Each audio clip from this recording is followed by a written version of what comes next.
Hello students, welcome back to FG locket.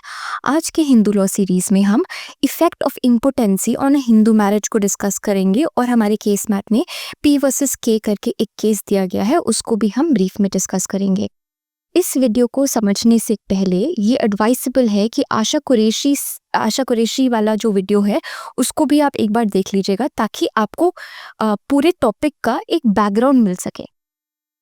हमने HMA में अभी तक देखा है कि 3 टाइप्स की मैरिज के बारे में एचएमए बात करता है। पहली है वैलिड मैरिज, दूसरी है वॉइड मैरिज और तीसरी है वॉइडेबल मैरिज। तो ये जो हमारा टॉपिक है वॉइडेबल मैरिज को केटर कर रहा है।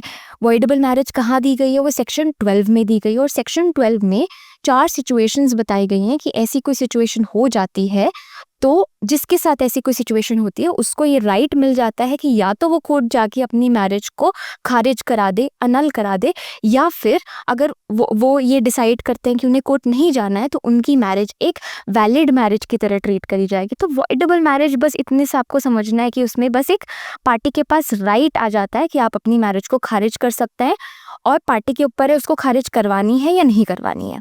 ठीक है, तो इसमें 4 ग्राउंड्स हमें दे रखे हैं। आज के केस में हमें पहले ग्राउंड पे ज़्यादा फोकस करना है। तो पहला ग्राउंड ये बोल रहा है कि अगर मैरिज का कॉन्ज्यूमेशन नहीं हुआ है बिकॉज ऑफ इम्पोटेंसी तो ऐसी मैरिज वॉइडेबल मैरिज हो जाएगी। तो कॉन्ज्यूमेशन मतलब कि जो पार्टीज हैं, अब हस्बैंड वाइफ हैं, उनके बीच में सेक्सुअल इंटरकोर्स नहीं हो पा रहा है। या तो इसलिए नहीं हो पा रहा है कि जो दूसरा स्पाउस है वो फिजिकली फिट नहीं है, हो सकता है उसके रिप्रोडक्टिव ऑर्गन्स में कुछ प्रॉब्लम हो, या फिर अगर रिप्रोडक्टिव ऑर्गन्स बिल्कुल ठीक हैं बट उसके दिमाग में ना मेंटल अवर्जन है, मतलब अंदर ही अंदर मन में उसको सेक्सुअल इंटरकोर्स के तरफ घृणा है, तो वो इम्पोटेंट माना जाएगा। ठीक है, और इम्पोटेंसी की वजह से अगर कॉन्ज्यूमेशन नहीं हुआ है, सेक्सुअल इंटरकोर्स नहीं कर पा रहे हैं दोनों पार्टीज, तो ये मैरिज वॉइडेबल मैरिज होती है। क्योंकि ऐसा माना जाता है कि जब आप एक शादी के रिश्ते में हैं तो शादी की रिस्पॉन्सिबिलिटीज़ के साथ साथ ये भी कि आपका जो सेक्सुअल रिलेशंस है ये इस्टेब्लिश करना भी एक आपकी ड्यूटी है टुवर्ड्स ईच अदर। ठीक है, सेकेंड केस ये है कि आप जो है आपका सेक्शन 5 का क्लॉज 2, मतलब जो पार्टीज़ हैं वो अनसाउंड हैं, वो कंसेंट नहीं कर पा रही थी पर तभी भी शादी कर दी गई है। थर्ड ये है कि कोई पार्टी है जिसकी शादी होनी थी और उसके साथ या तो फोर्स से आपने उसकी हामी ले ली है या फिर फ्रॉड के साथ ली। ये सारा जो चीज़ें हैं ना, हमने आशा कुरैशी वाली वीडियो में डेप्थ में देखी हैं, तो यही एडवाइसेबल है कि आप एक बार वो वीडियो भी ज़रूर देख लीजिएगा। और डी पॉइंट जो है वो ये बोल रहा है कि रिस्पोंडेंट वाइफ जो थी यहाँ पर वो प्रेग्नेंट थी ऑलरेडी शादी के टाइम पर किसी और व्यक्ति से other than the petitioner spouse. तो ये 4 जो सिचुएशंस हैं, इन सिचुएशंस अगर ये हो जाती हैं तो आपकी शादी एक वॉइडेबल मैरिज है। हमारे सिचुएशन में आज की इस वीडियो में हम इम्पोटेंसी पे डील कर रहे हैं। तो इम्पोटेंसी को समझने के लिए हम पी वर्सेस के जो हमारे पास केस मैट में केस दिया गया है उसको समझते हैं। इसमें हस्बैंड वाइफ थे, इनकी शादी हुई थी, दोनों हिंदूज थे तो हिंदू मैरिज एक्ट के अंदर शादी हुई थी। अब क्या हो रहा था कि इनके बीच में जो सेक्सुअल इंटरकोर्स है वो हुआ ही नहीं था शादी के टाइम से, क्योंकि वाइफ ना उस सेक्सुअल इंटरकोर्स को रेजिस्ट कर रही थी बार बार।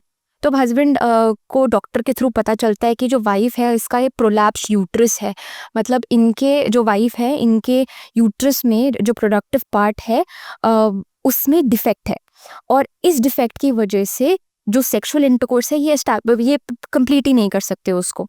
तो हस्बैंड को बहुत धक्का लग जाता है कि वो सोचता है कि अरे मेरी वाइफ ने मुझसे ये इतनी बड़ी बात मुझसे छुपाई है और मेरे साथ तो इसने धोखा करा है, मेरे साथ फ्रॉड करा है। तो वही जो सेक्शन 12 में अभी हमने देखा था ना कि वॉइडेबल मैरिज का ग्राउंड बन गया। अब हस्बैंड अपना राइट एक्सरसाइज करते हुए कोर्ट में जाता है कि और ये प्रे कर रहा है कि भाई मेरी शादी में मेरे साथ फ्रॉड हुआ है और मेरी वाइफ इम्पोर्टेंट है, और इसकी वजह से, इसकी इम्पोटेंसी की वजह से हमने अपनी मैरिज को कॉन्ज्यूमेट नहीं करा है। तो मैं चाहता हूँ कि मेरी शादी को अनल कर दिया जाए, खारिज कर दिया जाए। अब ऑब्जर्वेशंस की तरफ आते हैं तो यहाँ पर कोर्ट ये ऑब्जर्व करती है कि भाई इम्पोटेंसी जो वर्ड है सेक्शन 12 में दे तो रखा है बट कहीं पे डिफाइंड नहीं है। तो अपने ना जजमेंट्स के थ्रू कोर्ट एक कोशिश करती है कि हम डिफाइन करें कि भाई इम्पोर्टेंसी हम बोलेंगे किसको, ताकि आगे जाके जो केसेस आते हैं उनमें एक बेटर इंटरप्रिटेशन हो। तो कोर्ट बोलती है, और ये जो पैराग्राफ है ना, फर्स्ट पॉइंट, इसको आप अपने आंसर्स में लिखेगा।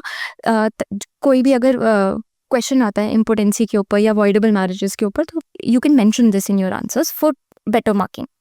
तो इम्पोर्टेंसी मतलब inability to perform a sexual act, मतलब कि जो पर्सन है, जो स्पाउस है, वो असमर्थ है। किस चीज़ के लिए असमर्थ है? सेक्सुअल रिलेशनशिप एस्टैब्लिश करने के लिए असमर्थ है।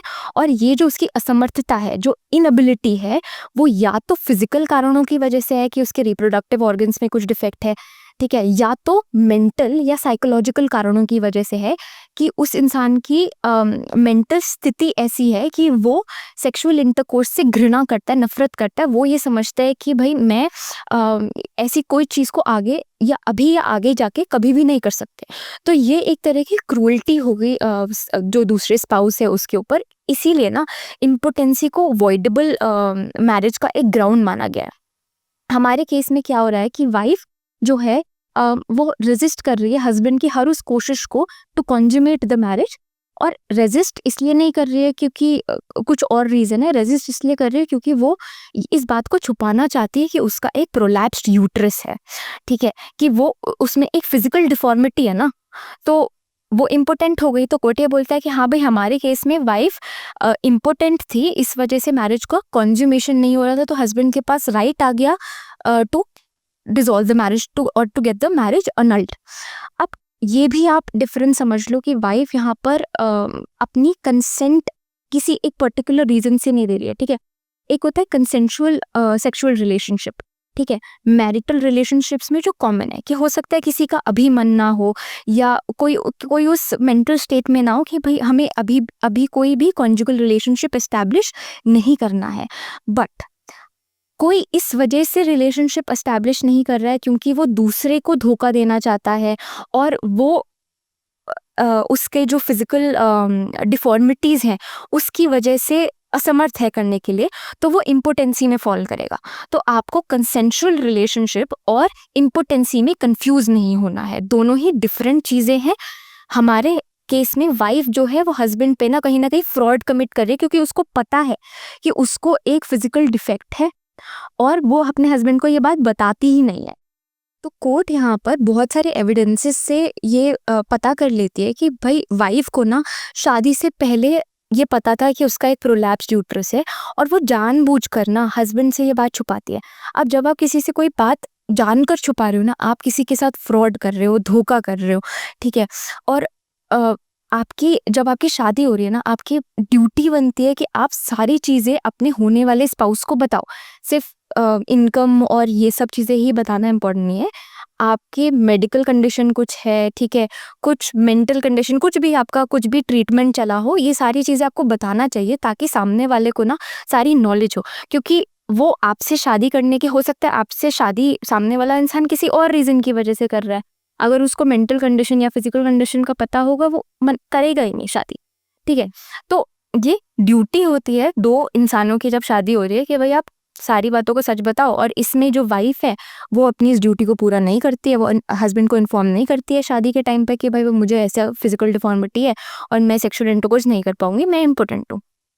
तो उसने कोर्ट ये बोलता है कि भाई यहाँ पर तो क्लियर कट वाइफ ने हस्बैंड के ऊपर फ्रॉड करा है, हस्बैंड को धोखा दे दिया है, और क्योंकि वो इम्पोर्टेंट थी, मैरिज कॉन्ज्यूमेट नहीं हुई थी, ये मैरिज का राइट आ गया हस्बैंड के पास कि वो इसको अनल करवा सके। हस्बैंड अपने इस राइट को एक्सरसाइज कर रहा है।